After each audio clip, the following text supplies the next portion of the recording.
സെമിനാരിയിലെ പൂന്തോട്ടം ഒന്ന് പുതുക്കിപ്പണിയാൻ തീരുമാനിച്ചത് 3 മാസങ്ങൾക്ക് മുൻപാണ്. ഇരന്നു വാങ്ങിയതും കടം വാങ്ങിയതും വിലയ്ക്ക് വാങ്ങിയതുമായ കുറെ ചെടികൾ പലയിടങ്ങളിൽ നിന്നായി സംഘടിപ്പിച്ചു.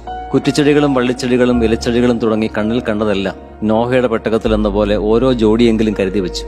സെമിനാരിയിലെ പൊടി പിടിച്ചു കിടന്ന രഹസ്യ നിലവറകൾ തുറന്ന് കുറെ പഴയ ചെടിച്ചട്ടികളും സജ്ജമാക്കി. ചെടിച്ചട്ടികളെല്ലാം നട്ടു നനച്ച് പിന്നെ കാത്തിരിപ്പിന്റെ കാലമായിരുന്നു. ആരായിരിക്കും ആദ്യം പൂവിടുക? അതായിരുന്നു ആകാംക്ഷ.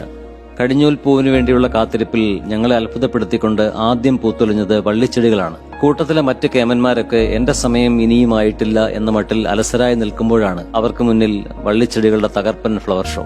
അതിലെന്താണ് ഇത്ര അസാധാരണമായെന്ന് ചോദിച്ചാൽ ഒരിത്തിരി കാര്യമുണ്ട്. വള്ളിച്ചെടികളെ നിങ്ങൾ ശ്രദ്ധിച്ചിട്ടില്ലേ? താരതമ്യേന അവർ കാറ്റത്തൊലിയുന്ന ഞാങ്ങണ പോലെ ചഞ്ചല ചിത്തരാണ്. സ്വന്തം കാലിൽ നിൽക്കാത്തവരാണ്. പൊതുവെ അല്പായുസും ദുർബലരും തൊട്ടാവാടികളുമാണ്. എന്നിട്ടും അവരാണ് പെട്ടെന്ന് വളർന്നതും ആദ്യമായി പൂവിട്ടതും ധാരാളം പൂക്കൾ തന്നതും. ദൈവം അവർക്ക് നൽകിയ ഒരു പ്രത്യേക വരമാണത്. കാരണം ബലഹീനതയിലാണ് ദൈവത്തിന്റെ ശക്തി കൂടുതൽ പ്രകടമാവുന്നത്. ദൈവത്തിന്റെ ഒരു ലോജിക്ക് അങ്ങനെയാണ്. മത്സ്യം പിടിക്കുന്ന പാവപ്പെട്ട മുക്കുവരെ മനുഷ്യരെ പിടിക്കുന്ന അപ്പസ്തോലന്മാരാക്കിയത് ആ ലോജിക്കാണ്. ഞാൻ ഒരു പുരോഹിതനായിരിക്കുന്നതും സെമിനാരിയിൽ ചേരാൻ കുട്ടികൾ വരുന്നതുമെല്ലാം ആ ഒരു ലോജിക്കിന്റെ പിൻബലത്തിലാണ്. ദൈവം ശക്തിപ്പെടുത്തും.